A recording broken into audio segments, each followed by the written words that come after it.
Hello, everyone. Thanks, Hi. thanks for joining us today. So welcome to today's Artist Talk and discussion with Barney Francis and AKA Bill Posters and Daniel Howe as part of the exhibition Trust But Verify at Rochester Contemporary Art Center. So we're committed to making these accessible as possible.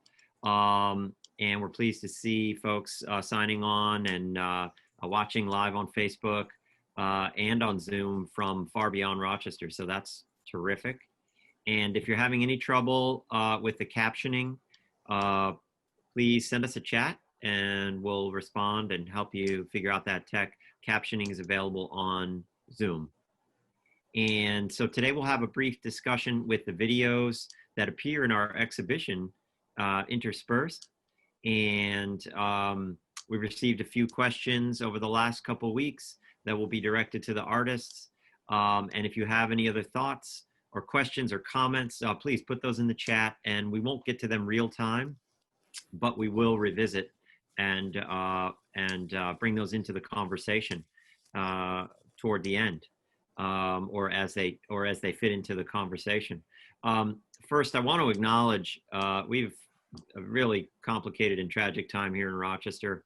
Before we go any further, we really have to acknowledge this tragic shooting that just happened. A number of people were injured and 2 people died. This just on top of the sadness that a lot of our community has been feeling and rallying around. We've had protests and rallies and marches for the last 3 weeks. Many people have been mourning and hurting, and now even more so.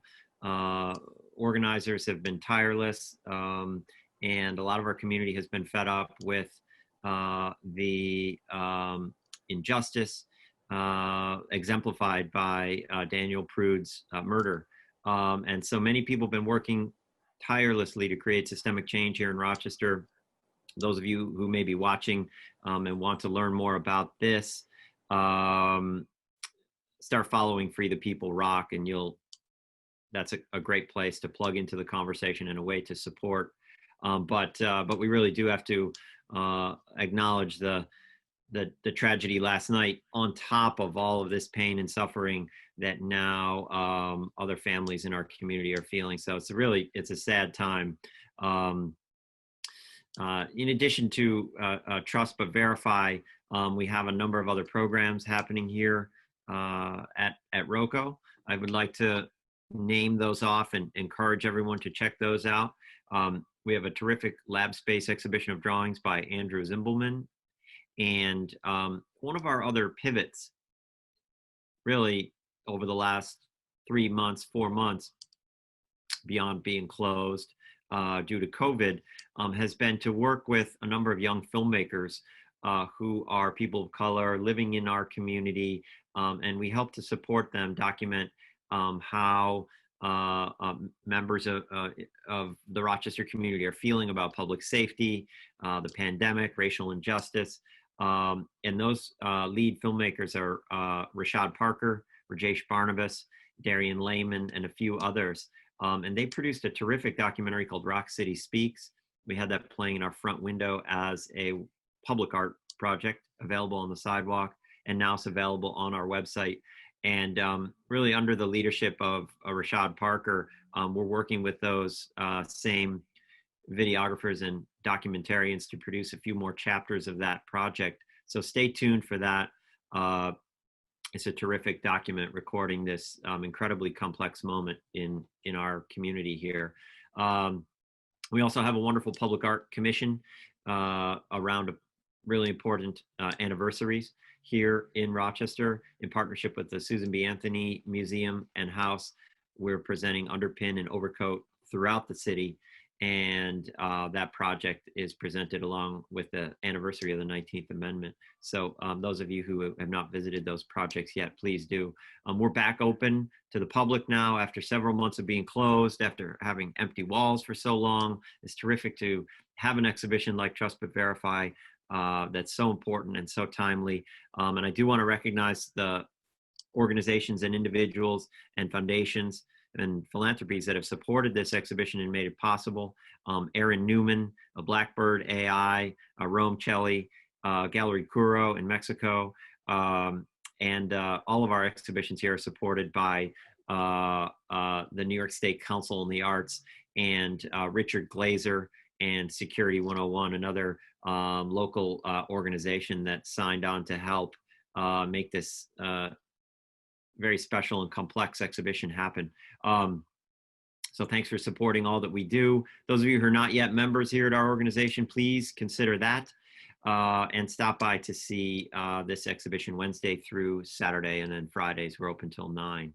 So this exhibition originally scheduled for April and May, of course, moved now to this time frame where we're about 45 days away, I believe, or 40 some days away from the election here.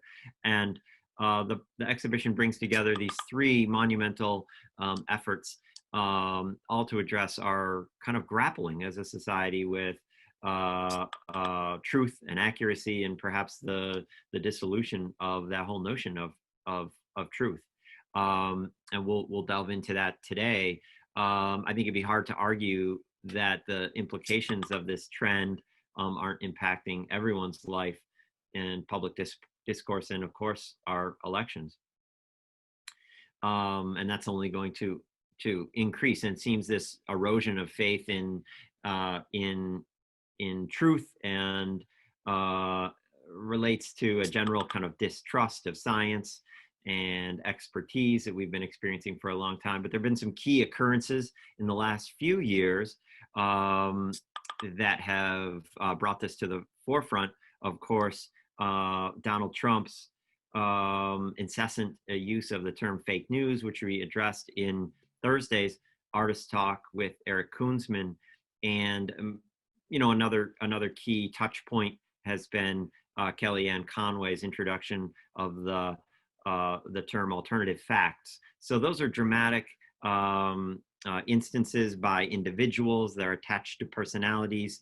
But today we're going to talk about a more, those are overt examples of this dissolution of truth. But today we're going to talk about maybe a more pernicious and veiled way in which these forces are gaining influence over our lives. And so today we have Barney Francis, AKA Bill Posters, and Daniel here to discuss their multidisciplinary efforts to dig into this relationship we have with technology and how that is trending. So I want to begin by welcoming Barney and Daniel. Thank you so much for sharing your work with us at this incredible time. And it's election season. These examples of fake news, this conversation around fabricated and edited video, it seems to be rolling out right in front of us in real time. Every single day we seem to have a new example of it. So thank you for sharing your longer term investigation of this phenomenon and this technology with us here. I'd like to begin by asking each of you, starting with Barney, to share a little bit of your previous work and tell us a bit about how you came to be working in this way, making these deep fakes. Yeah, thanks, Blue. It's great to be here, and Alicia, thank you as well for kind of doing the production around this as well. First of all, I'd like to just highlight, or rather just touch on what you said at the beginning. I didn't realise there'd been another, is it a shooting that's happened in Rochester, and is that possibly another murder by police maybe? I'm not sure, but this was not, I'll just jump in real quickly there. This was not a police shooting. No, it was a party, and apparently someone shot up the party, and maybe 16 or 14 people were injured and 2 people were killed. So this just happened last night at like 2 a.m. So it's all breaking news. It's very sad. Gosh, yeah, that is very sad. So hearts to those in Rochester, who might be affected by that. That's huge tragedy. Right,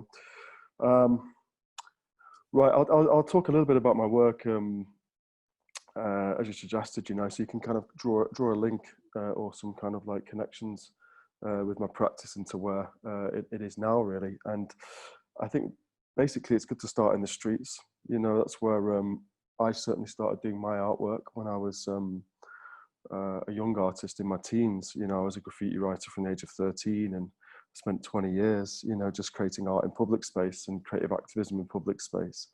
The type you can see here pictured is called subvertising. So it's a form of culture jamming, kind of taking over, hacking ad spaces, simulating the tools, the uniform, the kind of working process and method, etc., to kind of replace corporate propaganda in public space with critical artworks.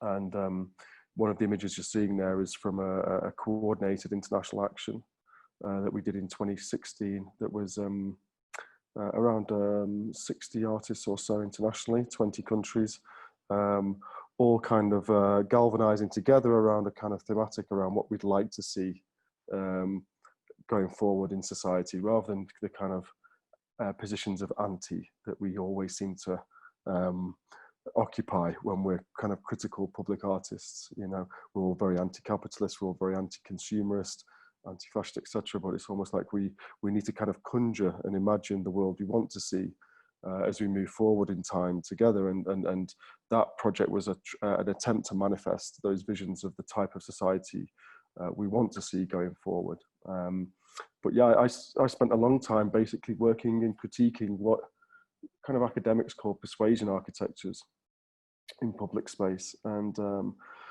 I wrote the book about subvertising that was a kind of free book that was distributed online, very much in line with open source principles. And I'm very much interested in kind of interrogating really why these persuasion architectures exist in public space, why are there tens of thousands, hundreds of thousands of billboards and street advertisements within our culture. Where do they come from? What do they homogenize and normalize as a result? And what kind of effect does that have on our kind of individual and collective understandings of the type of society that we live in and the meaning of life on a deeper level as well? And it was from these kind of initial investigations of persuasion architectures like this and helping others to mobilize and do coordinated actions to kind of interrogate and intervene into these spaces, that I really started to look at other types of persuasion architectures in digital space as well. And these are the ones that you referred to at the beginning, Bleu, as being kind of more hidden, obfuscated. These are the kind of hidden architectures and infrastructures, if you like, of the internet that a lot of academics call the digital influence industry. You know, it's all to do with social media channels, web intermediaries, data brokers, ad tech platform, distribution platforms, etc. And what are these kind of architectures that are used to kind of influence our understandings of what's happening today? So there's a kind of causal link really between the public space types of interventions and projects that I've been doing with my activism, and then the way that migrated, if you like, into digital space, taking the same kind of critical art theory from one context, one site, and then applying that to digital networks and to digital infrastructures, and then trying to make those hidden architectures and black box technologies visible, really, as part of this process. And I know we're going to talk a little bit more about that today. But yeah, I think that'll probably do from my side, I think.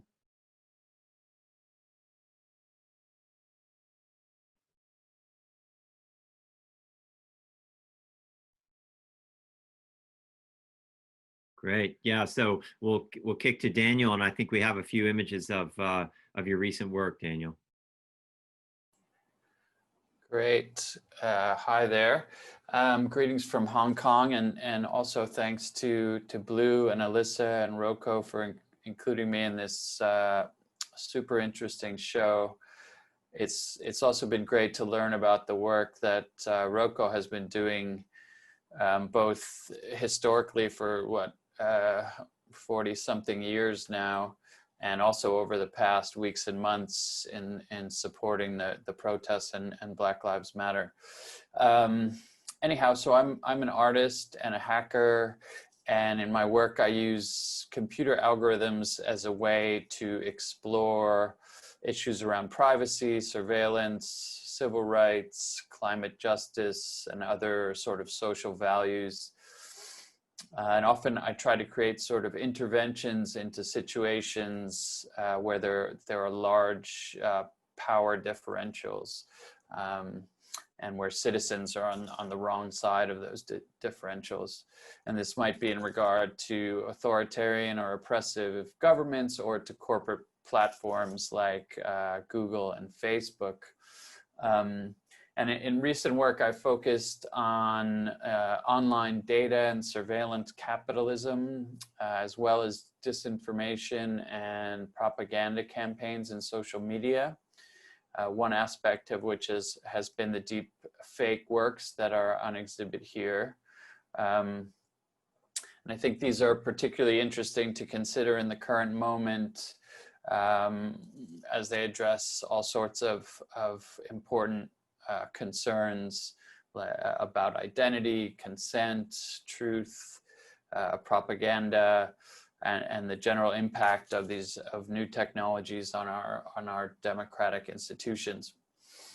I met Barney, and we started collaborating through several of my projects, some of which you can see here. This is Ad Nauseam, and it tried to intervene in the model of surveillance capitalism, where users' data is surreptitiously captured throughout, basic online activities and increasingly offline activities, for the sake of advertising. And so I was with this work, Ad Nauseam, and a subsequent work called Advertising Positions, and an earlier work called Track Me Not, which targeted search engines. I was sort of exploring online much the same issues that Bill was exploring in a sort of in the sort of terrestrial space and on the street. And so it was a really interesting collaboration in that sense, which is ongoing. So yeah, I think I'm very happy to be in the show, and very happy for this conversation over the next hour. Thanks. And we've got a brief intro video to Ad Nauseam that we're going to play. Oh, great. As data hoarding corporations keep sabotaging the constitution of the Do Not Track standard, and ad networks keep selling our profiles behind our backs, we are left with no choice but to fight back. From the studios that brought you Track Me Not, the browser extension that keeps searching to obfuscate your search queries, comes yet another data obfuscation plugin, Ad Nauseam. Clicking ads so you don't have to. The Ad Nauseam plugin works in concert with your favorite ad blocker. Every ad blocked is then silently clicked by Ad Nauseam, confusing your data trackers by virtually liking all ads. Within your browser, the Ad Nauseam add-on collects and visualizes your clickstream over time, giving you a small glimpse of the data you passively generate. Ad Nauseam works in the background and does not interfere with your browsing. Point your browser at this URL and install Ad Nauseam now. Spread the word and help us code as we work to make Ad Nauseam better and to bring it to more people and more browsers.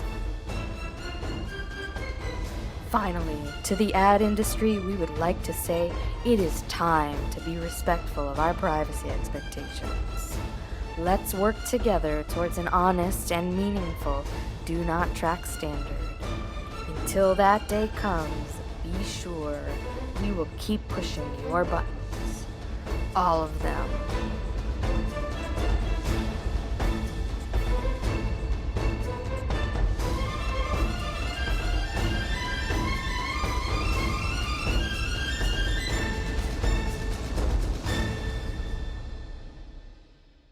So I thought it was nice to play that as a kind of a lead into you know, kind of summarizing, as you said, your work, your past practices kind of coming together in collaboration, but also, you know, you're talking about a real radical intervention into big business strategies, but you're also using some of those big, you know, very typical canned voice approaches and you know, old historic advertising imagery to flip that back on this issue of a do not track standard and kind of reclaiming authenticity with that. Can you set the stage for us of how this leads to the deepfake works?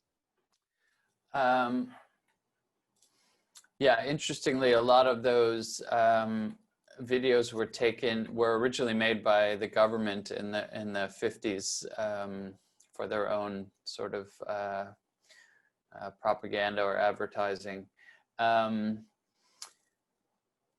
So I think there are some very interesting questions and sort of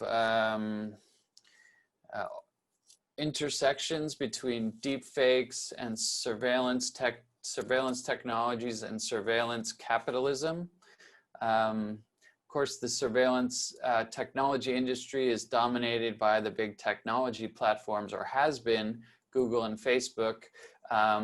But more recently, you know, authoritarian governments have taken a larger role, primarily China, which is now by far the largest producer and exporter of surveillance technology. And this technology has been tested extensively and refined against Chinese minorities, most notably the Uyghurs in Xinjiang, and also in the various cities that are now piloting China's social credit scoring system. So you have these two ways of manipulating and controlling human thinking and behavior. They both rely on the sort of disillusion of any sort of shared objective reality on which sort of real debate can happen.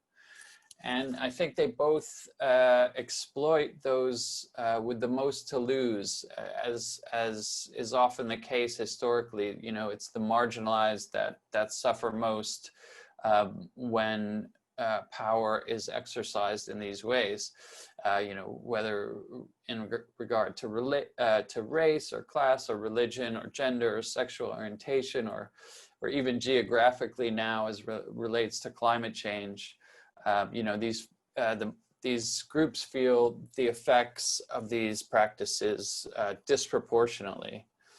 And, you know, and this in a way links back to your earlier comments and manifest in the sort of systemic abuse of police power, which are also, of course, invested heavily in surveillance technology, leading to things like predictive policing against marginalized groups in the US, also here in Hong Kong, but at least in the US is now receiving, you know, more of the attention it deserves due to Black Lives Matter and the protests going on. So I think there are a lot of interesting overlaps and intersections,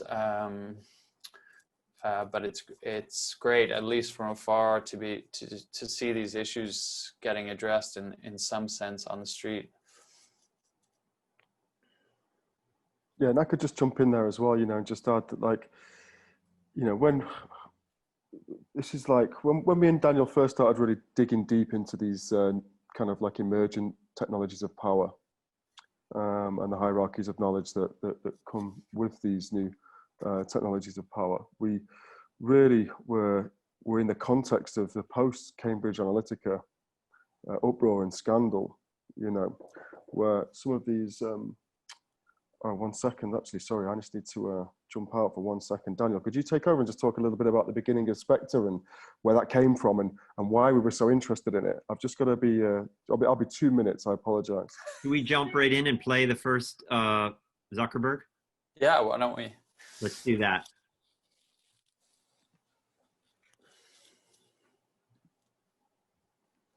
Imagine Imagine this for a second.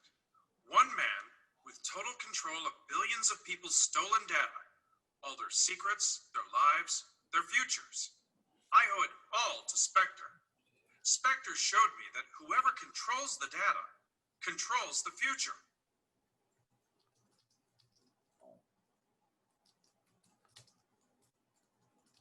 So you all created this work, and can you walk us through, Daniel, just for those who may be watching and haven't seen it or aren't that familiar with what a deepfake is? Can you just walk us through the process a bit? Sure. Let me just get organized here. Yeah, so as Barney was starting to mention, you know, we started, this was in the aftermath of the sort of Cambridge Analytica scandal, where people were being sort of micro-targeted in the 2016 election. Well, there were several issues around sort of breaking at that time. And we started working on this large-scale installation called Spectre, which debuted at the Sheffield DocFest last year. And it's about a 25-minute installation or walkthrough where you interact with these sort of 2-meter-high monoliths that have touchscreens built in. And you are tasked with influencing how someone votes on a particular issue. And so you're basically put in the role of the surveillance capitalist trying to sway someone's behavior through, and you create a sort of dark ad. You do, the system does this psychometric profiling of the user, so that the system collects all these data points about the users and creates what's called an ocean profile, which is a sort of psychometric profile about their personality, including things like what would trigger their anger or trigger their, you know, an emotional response. And then the user has to use that data to, you know, in a sort of gamified way to sway their vote. And so throughout the installation, we used a bunch of different techniques that were currently being used online. So, and one of those was, you know, it was just at the beginning, but was deepfake technology. So we included this, I think we made about 40 deepfake sort of videos that you may or may not encounter depending on your path through the installation. I guess about 8 or 9 of them are on display in the gallery now.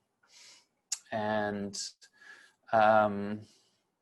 so you released this one online, right? Well, Spectre was an installation, as I said, at the end of the DocFest, there had been some discussion about whether we should release these outside of the installation itself. And we did, but in a way it was quite interesting in that they very much overtook whatever attention was being paid to the installation, and all of the attention suddenly focused on the deepfakes. This particular one, the Zuckerberg, got a lot of media attention because I think it was the week before the Nancy Pelosi video where her voice was slowed down and such, what are now called cheap fakes as opposed to deep fakes, had been released and retweeted by Trump, and there was all this uproar about it, and then Facebook said, we will not take that down because it's free speech, blah, blah, blah. So And it was right around that time when we released this Zuckerberg video, and put the question to him of whether his policies actually applied to himself. Interestingly, they usually do not, since one of his famous quotes is that privacy is dead. At around the time when he was buying up the 7 or 8 houses around the house, his new house, to maintain his own privacy. So, but in any case, because of those confluence of events, there was a sort of excessive media attention around this, and whether it would and should be taken down. And I mean, the good part of that was that it really raised, raised the issues in public debate. Arguably it was taken a bit out of context from this larger installation that we worked on. Yeah, I'd just like to jump in there as well, and just kind of touch on the fact that we were very conscious that we were going to be entering into a kind of public discourse that it was a very important one, because none of the social media platforms had any kind of coherent policy around synthesized media at the time. There was nothing solid in relation to the types of policy that we would expect and that they actually have now. This was almost like Wild West territory for synthesized media on social media at the time. And this is why our intervention, Big Data, managed to get official responses from YouTube, Facebook, and Instagram fairly quickly. The head of Instagram, Adam Mosseri, said that they were going to leave the video up because the damage had been done. And I think that was a real acknowledgement that I think in a small part we've managed to kind of force their hand to take a position and to actually start to develop the types of policies that are going to be needed transnationally to deal with synthesized media, as well as other types of junk information that exists out there, and all those things that come into play when we're looking into information within these distributed networks. And one other thing I'd just like to add quickly as well is that kind of Spectre really is a complex piece of work, but it's a kind of hyper reality concept in a way. It's like, how do we simulate surveillance capitalism and the kind of logic, the religious philosophy of dataism? I don't know if you touched on this, Dan, while I was just off the call just for a moment just before, but we just wanted to try and give materiality to it. Like, how do you give materiality to something that is so obscure and immaterial, that is hidden and obfuscated and is in a black box? So we wanted to make a series of black boxes, these monolithic sculptures, and really tie that into the kind of dogma, really, that exists around dataism and this new gold rush that is data, big data, etc. And the dangers of that mythology as well, because people capture all the data for data's sake right now.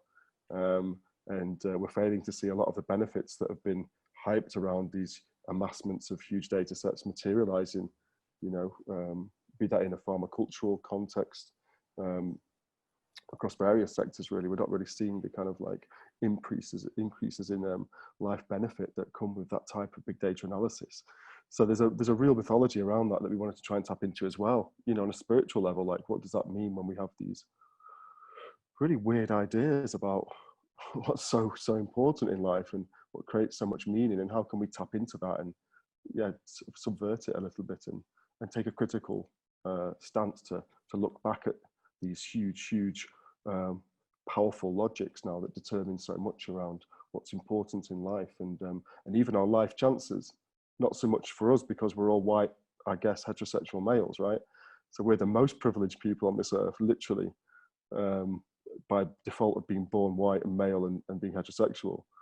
But it really has an impact, material impact, on a lot of people's life chances, life and death scenario as well, like the automated systems that Daniel was talking about before.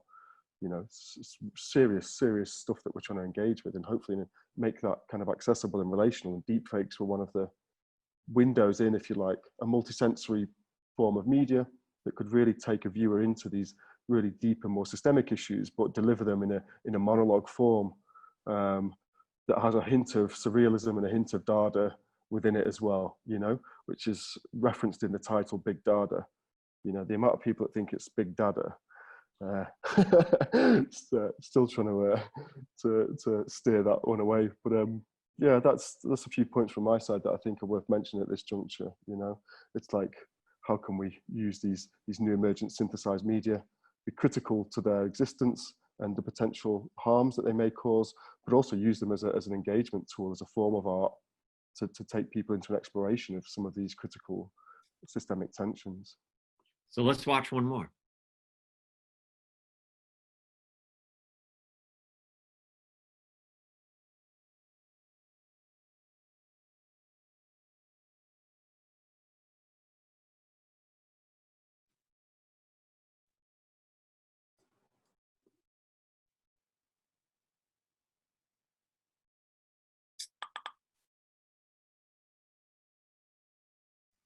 I don't know what Spectre is. Every single day I think about dying, and for me, I am obsessed with dying. And Spectre is there to deal with the future, the wealth of predictive knowledge of our species. I don't know what Spectre is, but I know we all need to change something about ourselves. How do we know what is on the other side if we don't make this journey? And Spectre is here to show us the other side.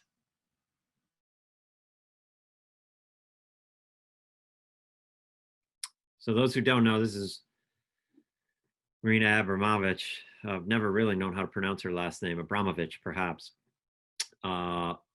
Very, very significant sort of high-level performance art, major solo exhibitions at MoMA.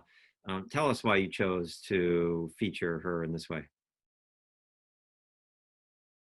I could jump in to start, Dan, if you like. So Marina Abramovich is a performance artist, obviously internationally known, very interesting practice.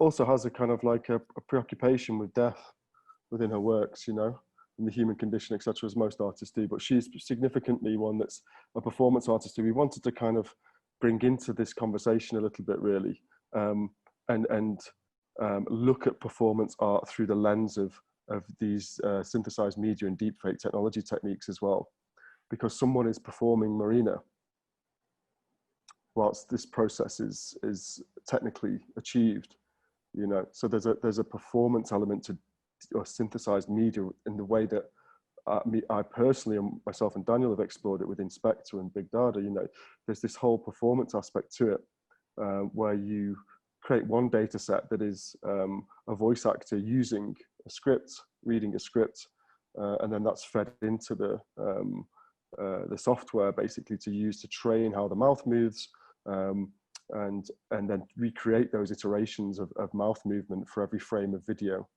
per second, you know. So there's a performance element to it that we wanted to hack into, and also we wanted to talk about the immateriality and the kind of the nature of the digital self and how that never really dies, you know. It's something that will far outlive our biological bodies. It's something as well that's been used on scale to predict evolutionary steps for the species, you know. There's documented work that's doing that at Google X, etc. Alphabet, the parent company, investing quite a lot in these types of species level scale observations and predictive pattern analysis as well. You know, if you've got a user base of 2 billion people, you know, that's 30% almost of the human race right there. So we can look at kind of like the cultural mimetic extensions of a genome through our data and metadata footprints and trails that are left online. You know, and there's a conversation there around what happens to our digital selves when we give into those digital systems, and the way in which we curate ourselves digitally as well that plays into that. You know, does our digital mimetic self exist as a real, true copy of our true self when we have to curate or micro-curate every aspect of our digital persona? You know, and what do the machines learn about that process as a result of our choices in how we present or broadcast ourselves digitally as well? Let's jump in and watch one more. Let me tell you a secret. You ever wonder why I'm so popular? Because of my big brain? Maybe. But seriously, it's all about two things, okay? Algorithms and data. I pulled off the biggest heist of the century, and people just have no idea. How? I got 6 words for you. SPECT. So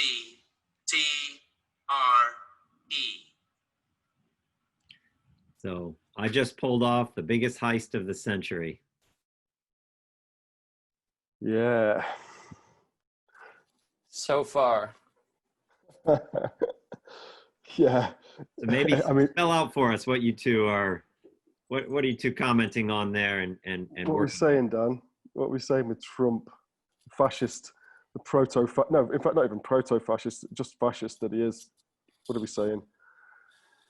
Well, I mean, I think that's a direct comment on the 2016 elections. But wow, I totally just Cambridge Analytica. Can you tie all that in for us? Yeah, yeah, we were interested, weren't we, Dan, around like the way that data had been utilized on a scale previously unforeseen. I know that Obama's campaign 2008 had used data and predictive analysis for voters, etc. But it was the Trump campaign really that really put huge resources into predictive profiling for the US voter base, and that was through SCL, that's the Mercer-funded company that's now been closed down, and a subsidiary of that in the UK was Cambridge Analytica, you know, that had Bannon on the board. He was a board member, I think, for SCL. So there was a real pipeline there between the UK and US context, weren't there, Dan? And we were trying to work out how we can draw out that narrative a bit into the way that data has been used to disrupt, really, and potentially to corrupt the democratic process. Yeah, and I think it was particularly interesting and tricky as well to write these scripts for these characters. You know, many of the deepfakes you see are either sort of over the top, you know, hilarity, some things that are patently, you know, obviously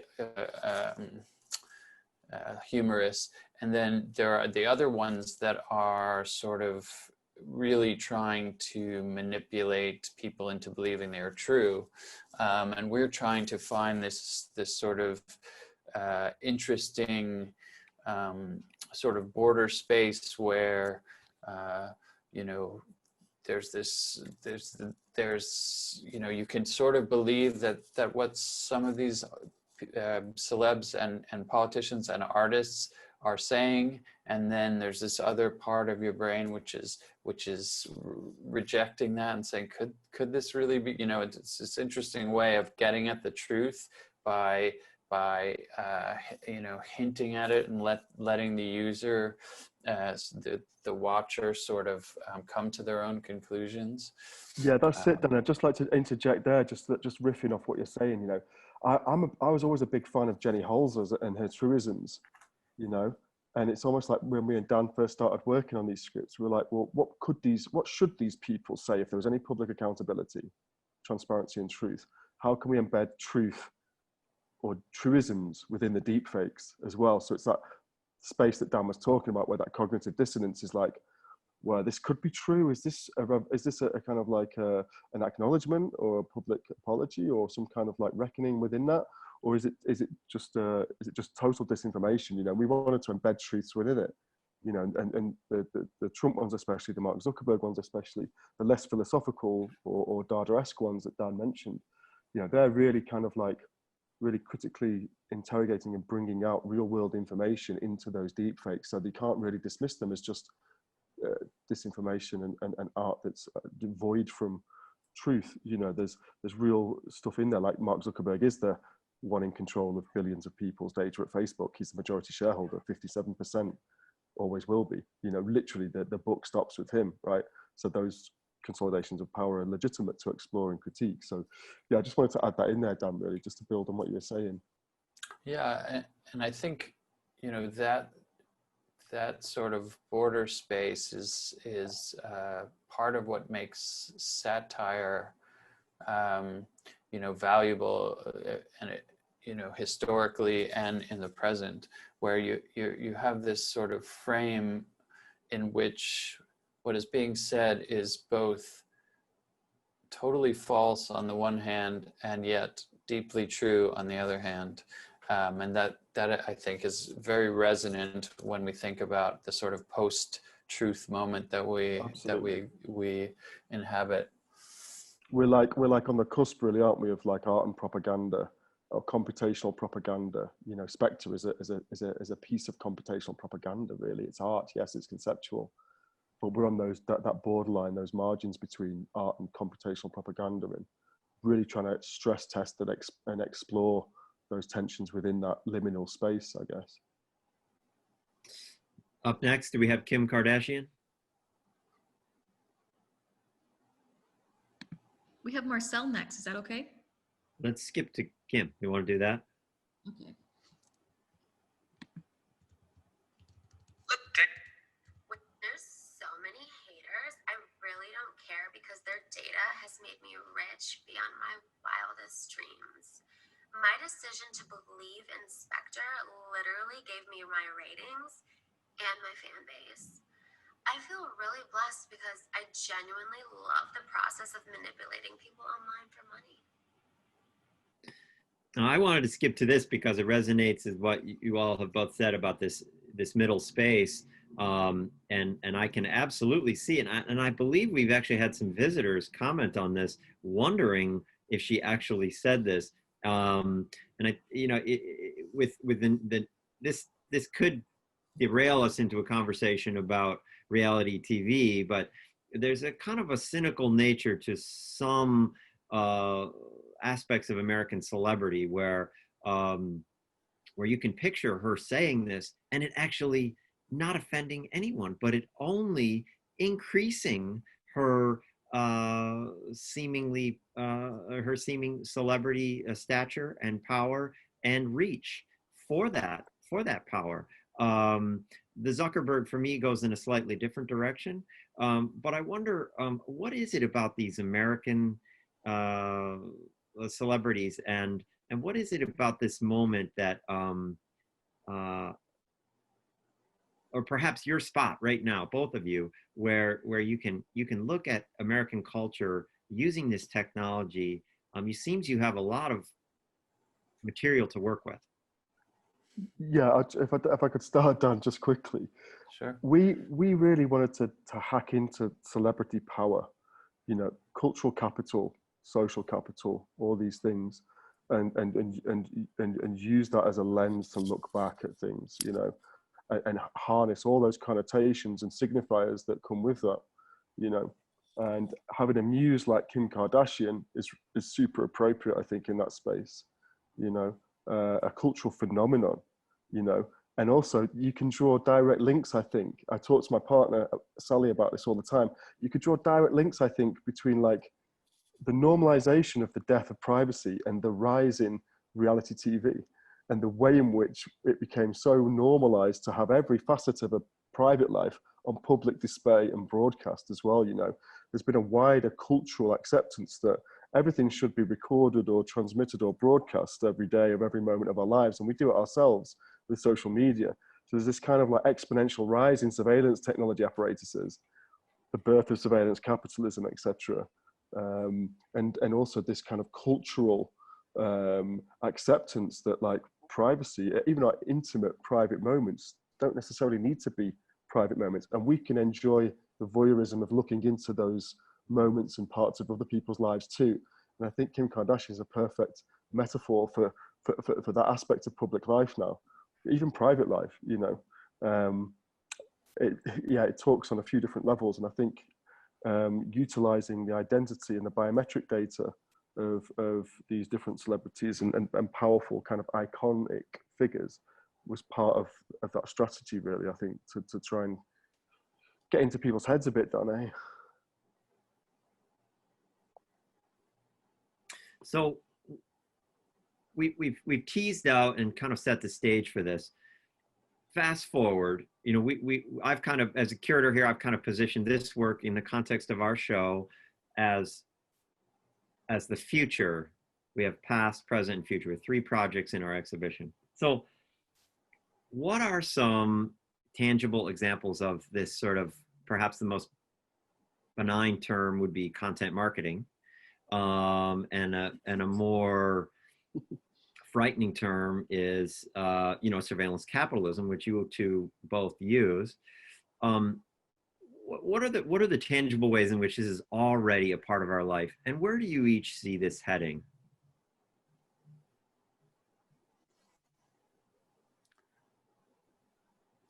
I can start, Barney. I think, I mean, to a large extent, this, the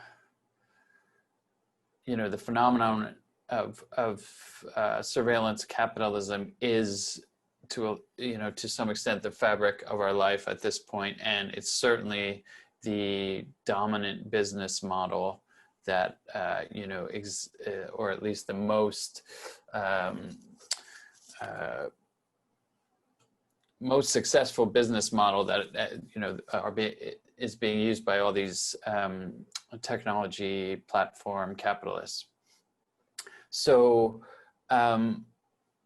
where does that lead? What it serves to do, and I don't necessarily blame technology specifically, or except in the fact that it's an accelerator of trends, and it sort of extends the reach, an amplifier of misinformation and manipulation. But what seems to be happening is this sort of disillusion, as I mentioned before, of any kind of shared objective reality on which we can have a debate, and without that, I think it becomes very hard to imagine the success of liberal democratic societies, right? So that feels to me what's happening now on a very large scale. I mean, it's been happening for quite some time, but as I say, accelerated and amplified by technology. So what can you do at that point? A lot of the solutions, or quote solutions, are sort of basic and what you might expect, right? To have this sort of shared reality, the shared truth, we need, the basic things like education and, responsible, well-funded journalism, and to check facts and verify sources of information, and these are things that the world in general, and the U.S. has been leading the deprioritization of these things, right? We have defunding education, defunding, and also through technology, defunding sort of longer term thinking journalism, and instead we ramp up corporate subsidies and military and police budgets. So it shouldn't be surprising that this is happening, but it also shouldn't be, but the solutions are not like unimaginable as the way they might be when we think about like what comes after capitalism, right? So not sure how directly that answered your question, but that was my interpretation of it.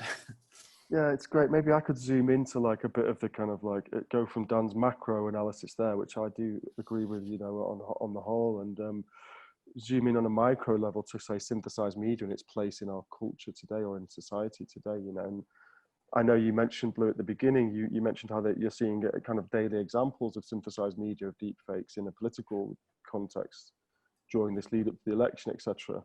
And there's a lot of fear and worry around that, isn't there? There's a lot of concern around what the new powers of these types of synthesized media and the technologies that underpin them, But it's important to also remember that these things have been around for a long time as well, Computational propaganda has existed for quite a while. We've seen synthesized media exists in a cultural space in Hollywood for decades, and it's just called special effects, you know. It's just the kind of democratization of these technologies now, which is culturally really interesting.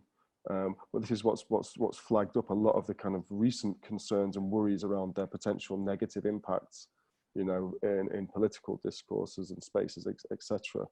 But, you know, we're not actually seeing that much of it. If you look at what's happening internationally and globally, and the level of overt interest that's been laser beam focused on synthesized media detection strategies, be that supervised machine learning strategies, or be that manual flagging and verification that's been happening with fact checkers, etc. We're not really seeing that much activity, really. You could imagine powerful nation state actors of using these types of synthesized media technologies fairly aggressively in various different types of space for psychological operations, etc. But we're not really seeing that en masse at the moment, you know. And I think the cultural value in this type of technology is something that we make a case for, using it as forms of contemporary art. And again, with my company using it in a commercial space for select clients only, you know. Be that in an advocacy or a TV space, you know, there's definitely an argument there for the applications of these technologies culturally. And yeah, I try and like allay people's fears in some respects around the kind of like the impending doom that's gonna descend on us all, and it's gonna be, you know, a deep fake that's doing it. You know, it's the more insidious day-to-day forms of AI that we have in our pocket that cause so many more problems and issues for us. Again, and that level of oppression varies depending wildly on where you're born, what your sexuality is, what your religious faith is, and what the color of your skin is, right? So the smartphone in your pocket is far more dangerous to democracy than a deep fake ever could be, I think. Yeah, and I agree with what Barney just said, but I think it's also important to notice that you know, there is a vast amount of deep fake media being made now, and almost all of it is you know, for non-consensual pornography. And, you know, targeted almost exclusively toward women. It's like a really seriously misogynist subculture, isn't it, that exists, or that's kind of like developed this technology. And that's, you know, I don't think that's something out of the ordinary when there's new forms, new ways of exerting power that, you know, they get used upon those with the least, you know, resources to fight back. They're the one who, you know, people who are marginalized in whatever way. And this is an example, just another example of that. But it's, you know, and we can say, yeah, deepfakes haven't really affected, you know, something yet, like an election or you know, other mainstream things, but they are very much affecting individual people's lives. I think, you know, that's where deepfakes originated from, is the sort of synthetic, non-consensual pornography industry. Literally, and those websites, just to cut in, Blue, sorry, just to add on to that, those websites, you know, that exist that literally just share this type of like oppressive pornography, they're monetized to the levels where it's like they're multi-million-dollar operations, you know. It isn't just some kind of like misogynistic kind of like Reddit users that are just developing code and releasing it on the internet. There's like business behind it as well, you know. It's really nasty. So following up on one of our questions here, and maybe closing the loop on some of the widespread use of this early on by the porn industry, can you, or I'm not even sure you would call it the porn industry necessarily, I'm not sure, but maybe it's more of a rogue kind of activity. It's a weird niche. Yeah, it's a niche subculture within that. Maybe you could just step back and just go from basic process. How is a video like the Zuckerberg piece made? Because in fact, one of our viewers here asked, why is that a deep fake? So one, Yeah. there's the question of it being quite authentic, and perhaps, you know, psychologically we can envision Mark Zuckerberg saying those things. The humor is disarming, and that's part of your intention. But just step us right back to the nuts and bolts. For the average viewer, how Yeah. is this made? And then maybe tie in with the porn aspect and how that relates. Okay. Can I kick this off, Dan, just to talk process? Sure, go ahead. Sweet. So the deep in deepfake is a reference to deep learning, right? And deep learning is when fairly powerful computers are used, which have very powerful graphics cards predominantly. There's many more complex deep learning computers out there, but we'll take an off-the-shelf one. It's a PC with a massive graphics card that lets it process loads and loads and loads of images really fast, right? And the deep learning architecture that's part of the deepfake process, it uses two forms of neural networks. They're called adversarial neural networks because they compete against each other to create, say, better versions of Mark Zuckerberg's face, and they measure that against a real Mark Zuckerberg face. So you have these two data sets that are kind of like involved in the deepfake process. I'll talk someone through the Zuckerberg clip, because that process, the process that we've used for Big Data, the video art that's in the exhibition, is one process of creating deepfakes that is very different to the more common form. You know, the more common form, you're just taking, say, my face talking, and we're going to put my face on Daniel, right? And Daniel's going to say words, but it's going to look like my face is saying them, right? That's the face swap method. That's literally the bog standard deepfake method, right? You see that a lot online that's been used in pornography, etc. Broadening the lens a bit. You see it culturally being applied to like a lot of satire and humor videos, you know, putting people's faces in stupid situations, etc. The method we used for the series of videos that are in Big Data is called video dialogue replacement. That's its kind of technical / commercial term, right? That involves using a voice actor who sounds like the target you want to impersonate. So in this instance, we worked with a talented voice actor from New York called Eric Harden. He did a very good kind of impression of Mark Zuckerberg. We would film Eric speaking the script, and we would capture the video and the audio data. And that's one of our data sets, right? That's a training data set that we've got. We then need to find the clip of Mark Zuckerberg that we want to recreate, we want to synthesize. So we're looking for a 1-minute clip on average of Mark Zuckerberg. And the one we've used here that you can see on the screen is Mark Zuckerberg when he released this kind of famous public statement around privacy on Facebook, right? How they were making these changes to privacy, and it was big news. So we wanted to get into that media moment of Zuckerberg and change what he said there and make him say things that we thought were more appropriate and more truthful. So we've got these two data sets. We've got the voice actor speaking the new script, sounding like Mark Zuckerberg, and then we've got the real Mark Zuckerberg that exists. And we're going to train a series of neural nets to be able to recreate the lip movements for every part of the script that Eric has spoken. So basically, if you look at this video here, if you look just below, so where the nose ends to where the chin ends, that's the part of the video content that's actually synthesized in this clip.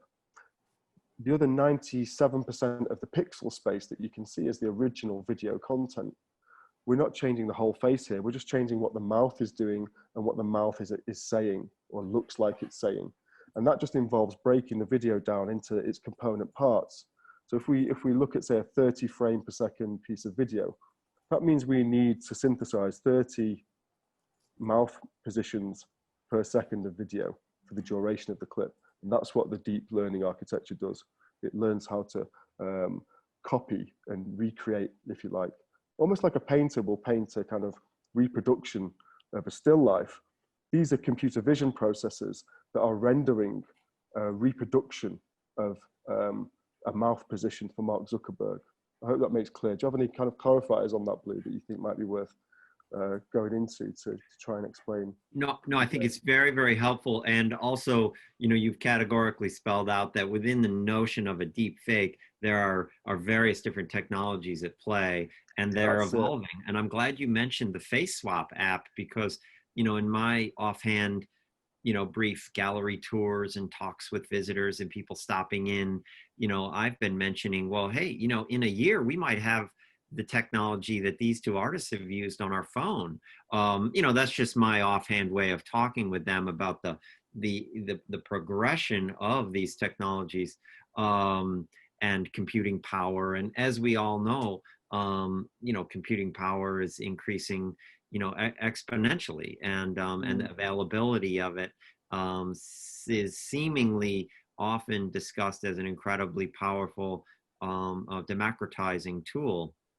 And seemingly, what you all are doing is you're working on the cusp of this technology, but you're also being, keenly aware of the social implications and the political implications Absolutely. of where you are at this slice. But hopefully you're also causing us as viewers and visitors and as a society to see these, humorous, disarming parody. I can't help but watch the Zuckerberg piece and chuckle. It's just hilarious. But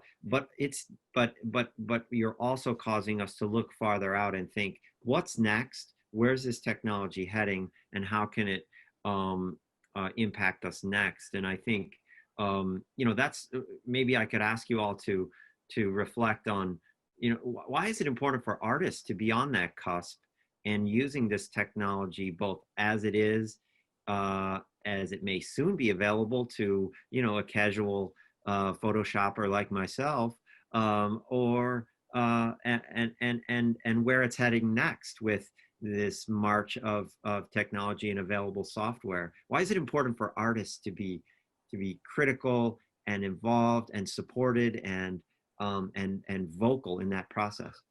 So just speaking subjectively, personally, I think the deepfake is the perfect form of art for the kind of absurdist, hyper real times that we live in.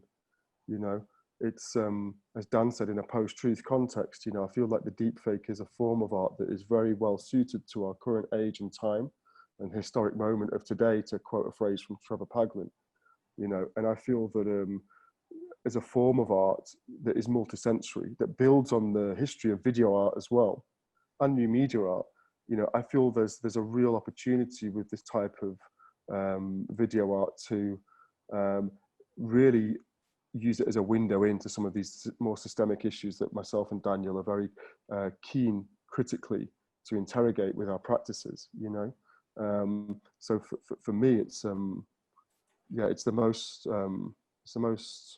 relevant, in a way, form of art, I think, for the post-truth kind of like craziness that we're experiencing right now.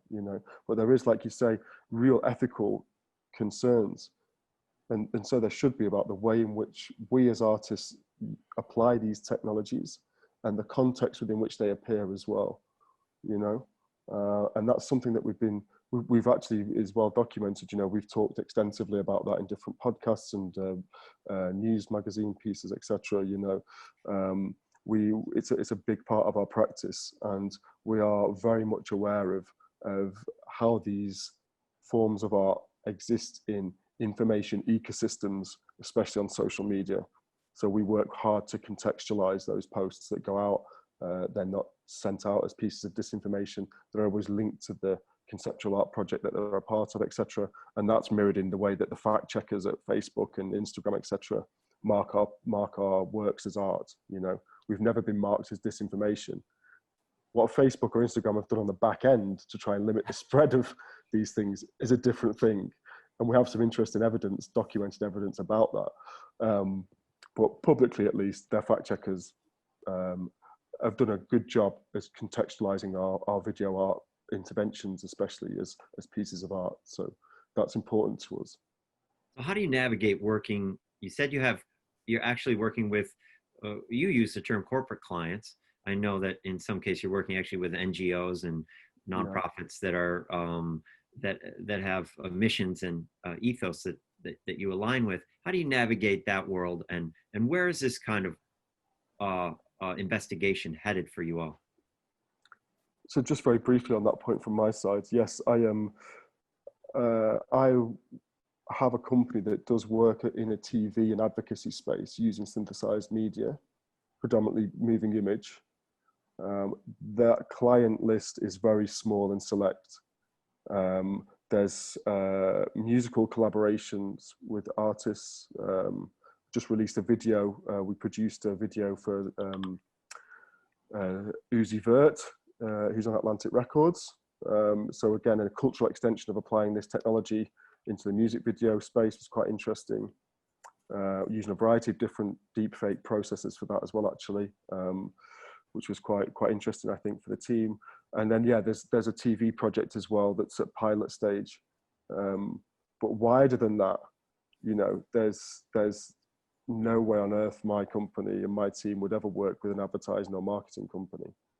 You know, it's only very select cultural projects that we're interested in, kind of like pushing the boundaries of what's possible, say, in an impressionist space or comedy space, things like that. And then on the more serious side, yes, working with NGOs. You know, how could we apply these technologies, say, to protect people, say, but share intimate stories, say, around the migration and refugee crisis? You know, how could we build these technologies into those types of context to protect people's identities, yet still make their stories visible and things like that? You know, as a projects with UNHCR, you know, there's all types of different applications of this technology that has real solid social purposes, you know, and we're very much interested in exploring that, but it is on a case-by-case basis, and it's something that isn't promoted actively.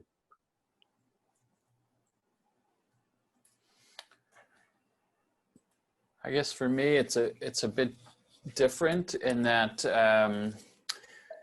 you know, I work as an art professor. So, you know, between that and my art practice, I'm thankfully and luckily not you know, I don't need to seek out other kinds of paid work, you know, and I've tried to keep a pretty clear border between those things. You know, of course, acknowledging that art and money have always been, you know, deeply implicated in each other since, you know, the Renaissance and before. But, you know, so you know, that's my situation. And of course, you know, as Barney mentioned before, you know, there's a certain degree of privilege that makes that possible, where I can survive by, you know, teaching art classes. I actually teach classes on privacy, surveillance, hacktivism, networks, creative coding, things like that. You know, but to be able to do that and have that freedom to not take on other gigs, at least at the moment, it hasn't always been that way. So can you tell us what you all are working on next? Yeah, we could mention a little bit about the EcoBotNet project, Dan, maybe. What do you think? Yeah, why not? At least what we can talk about. Yeah. Just really briefly, Bleu, because we can't really speak too openly about it at the moment because it's still in development. So myself and Daniel, we're very much interested in bots and botnets as part of this kind of like disinformation ecosystems that exist on social media. And we've just kind of like, we're in the scoping phase of a collaboration with Massive Attack, the UK-based music group. And we're working on a collaboration that's centered around that type of disinformation and computational propaganda. And the project title is EcoBotNet. And specifically, it's focused on disinformation automated disinformation. So as Barney mentioned, you know, through these automated systems, what's sometimes called bots, but in relation to climate change and climate disinformation. Yeah, I think we're both very keen, aren't we, Dan, to like utilize all the learning that we've done over our respective careers and really try and like focus down on just the climate crisis, you know, and how important that is. I find myself being more drawn back to that from my earlier days working in public space, you know, going back to the climate crisis as a real point of, yeah, of focus and work. And I'm really excited about working with Dan again on this project and Massive Attack and other partners and trying to do something worthwhile, yeah, within that space, you know. You know, we've just had, I'm sure you may have heard bits and pieces of this, but you know, the fires on the West Coast over the last several weeks, their growth over the last few weeks have really been happening all summer, but have actually caused hazy skies here in New York State, in upstate New York. And then, of course, you know, a small slice of the news cycle over the last week has been focused on certain celebrities recycling messages about Antifa starting those fires, and also Donald Trump mentioning that you know, while I believe while talking about the impact of and the relationship between the fires and the climate crisis in California, basically saying, you know, don't worry, it'll get cool again. I'm paraphrasing there, but something of that nature. You know, this is right in front of us right now, changing as we speak. And the climate crisis is still being discussed as a debatable left and right position in this country, and seemingly the clarity on the science is not winning when reaching Well, the this is public it. here. And I applaud you all both for like you say, I love the way you phrase that, to deploy, or I think you said use all the knowledge that you've gathered in this independent research to then, and this artistic research, to put it back out publicly in these campaigns. Yeah, it's really, it's got to be done. And everyone needs to use what they have, start where they are, and do what they can around this, you know. And you were talking about the way in which the science isn't concrete or accepted, you know, as a left-right divide, whatever. It's a classic kind of signifier of the effectiveness of what Steve Bannon called flooding the zone with shit, you know. It's a classic thing that went back to Exxon in the 70s, you know, when Exxon knew about climate change, its own internal diagnostic reports, academic studies that it funded, all its early scientists in the 70s that it paid money to research the impacts of burning fossil fuel on the climate and anthropogenic climate change. All their scientists came back and said, yeah, your business is going to cause a huge breakdown of Earth's natural systems. And they knew that, and they sat on it, right? And at the same time, parallel to that research in the 70s, what they did was they turned their gaze and they started to vastly fund different types of faux academic think tank centers, policy research institutes, basically just these kind of like created an ecosystem of climate denialism sources that could output junk information to muddy the water, because what they couldn't fight was the absolute certainty of the science, but what they could do was impact public perception of the validity of the science. And they spent hundreds of millions, you know, to create that model, if you like, that now is used by any fucking idiot who wants to create any type of disinformation system, you know. And we see that across both left and right divides, but primarily on the right side, because a lot of the alt-right news ecosystems, you know, they're hugely profitable enterprises, $100 million operations. So the more clickbait junk news you can create and use automated technologies within that process to disseminate it, not only are you kind of like hitting the political ideology target of creating that disjuncture and that uncertainty in the science, but you're also generating vast revenues as well on a commercial level, right? And I think that's one thing we can't forget here, is how intertwined disinformation and conspiracy theories are with like ad fraud, ecosystems, and commercial enterprises. You know, it's huge. It's like staggeringly huge. So we really want to get into that a bit and disrupt that space a bit, really, don't we, Dan? Yeah, Sorry, I get really angry about it when I talk about it. You probably just guessed that. Like, it's disgraceful what's going on. Absolutely disgraceful.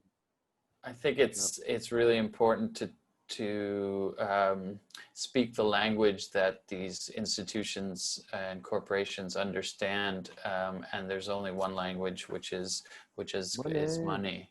And so, like in the case of ad nauseum, for example, you can see in your interface like how much money you are costing advertisers each time the software makes one of its fake clicks. And I've seen users send me screenshots of their what we call the ad vault, which has all their clicks in there with like $40,000 US amassed.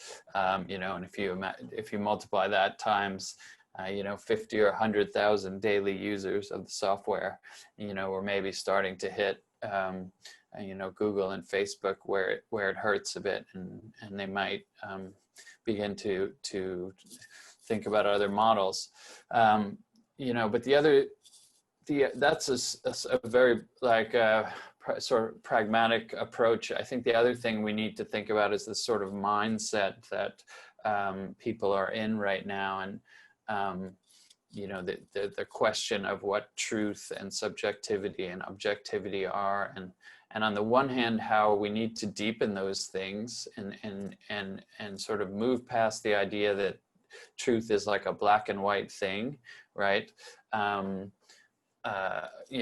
recognize degrees of truth, but also have real criteria for establishing those things, and to use, argument and evidence to make your points, as opposed to, the sort of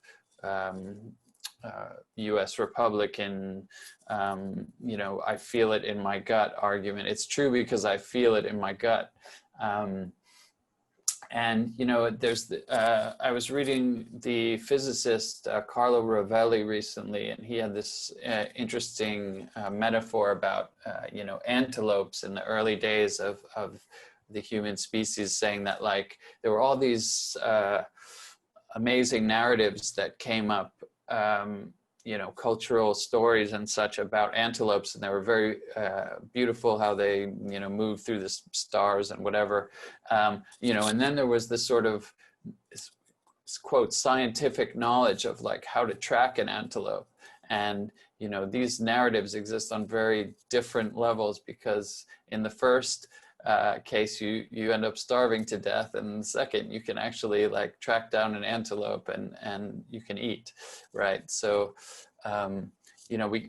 we on the one hand we need to recognize subjectivity, I think, and on the other hand we need to recognize that all narrative is not of equal weight and equal value, and to have criteria for assessing that, which is again back to media literacy. Absolutely, and everything comes back in our work, you'll see, to media literacy, whether that's me in the public space and later in digital space, whether that's Dan in digital space. These are all projects, interventions and critiques that are all about trying to create space for advancing media literacy. We should probably call it new media literacy, really, because these new forms of media aren't really even seen as forms of media in some senses. They're just like so ingrained into our daily life and the curation of information that we get from these ecosystems that, they're not even kind of characterized in some ways as such. So we're really passionate about media literacy, and that will be definitely a vein that continues through our collaborations. I have no doubt about it, and that applies to the Ecobot net project as well, I think. So just to close, thank you for all that, and this, I've always been shocked that this concept of media literacy and the critical need for it has not made its way into more common discourse around education in this country. It really kind of only, as far as I can tell, only floats at certain university level conversations.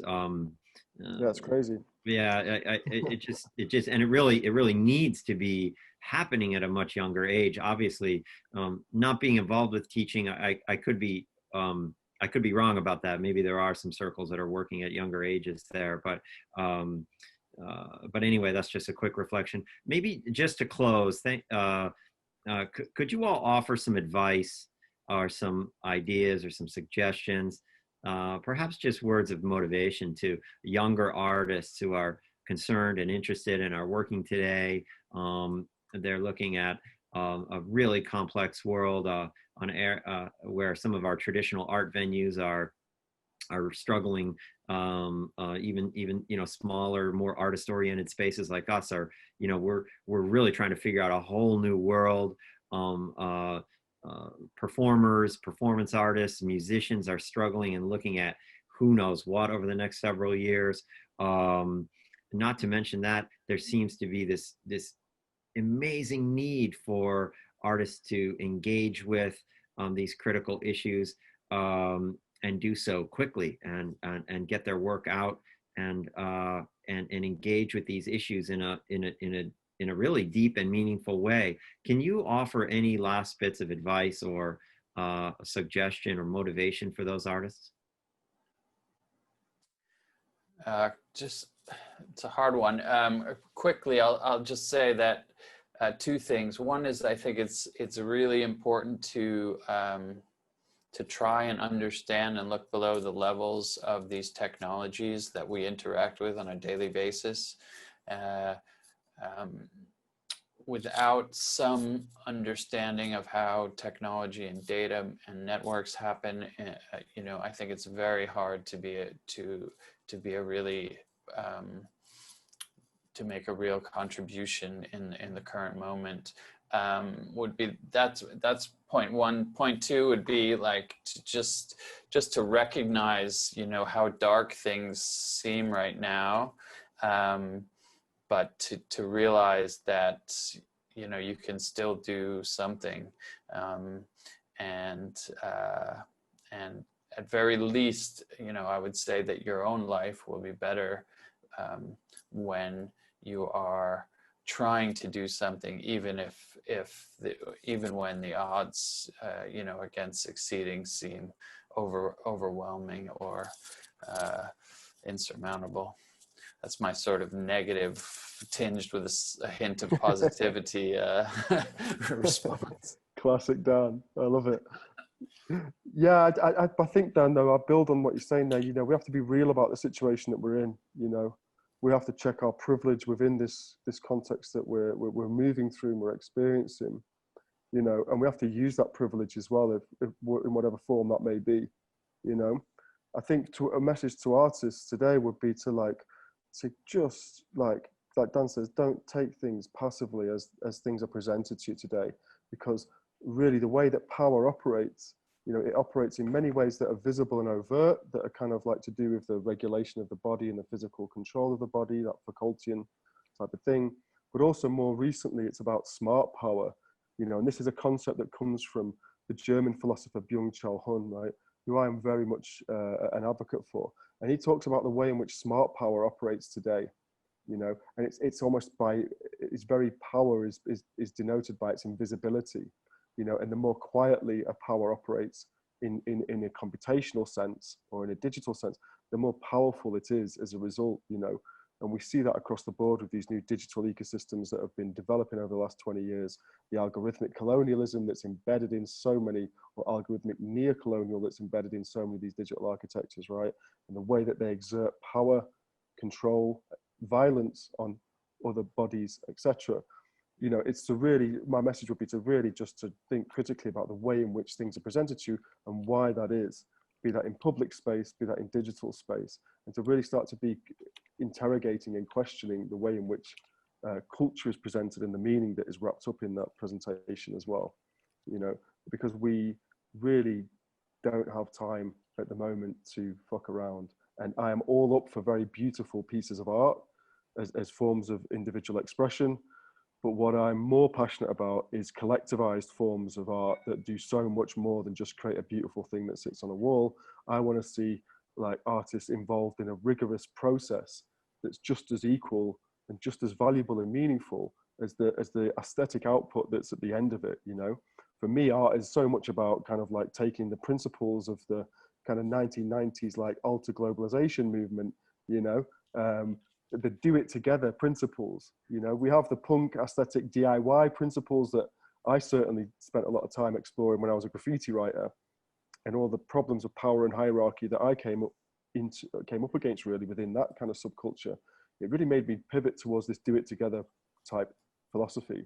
You know, how can we work together to solve and work towards ending some of these issues that prevail? And that starts on a local community level, but that can also operate perfectly well on a digital level. And we see those types of cooperation and collaboration and collectivized processes, creative processes, work incredibly beautifully online as much as in a face-to-face IRL 3D real world type environment. So I would urge artists to collectivize that practice as well. You know, it's a big part of my practice and my research and history, and it always will be. It changes depending on the type of interrogation or the focus for a project, but for me personally, like that collective process is so meaningful. Like to work with Daniel and others on a project to create something together is so valuable, you know, and so meaningful. And that's for me probably more important than what it actually looks like at the end of it.